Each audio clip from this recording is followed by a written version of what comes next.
पहलवान शासनगढ़ वाले लालो गुलाम से पठान हाजी लक्ष्मी सरदार गुलाम से पठान सांगल वसी सांगल पहलवान नाम जो लाले गुलाम से पठान के मैं बाजियों से सरदार कमांडरी बच्चे मेरे छोटे बच्चे गुजारे रे आफादी हट बोलो तुम मत लिखेगा मेरा आबाद कर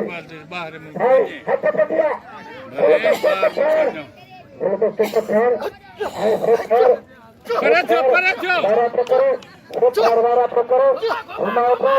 उमाओ को और पछोड़ो कारीगरा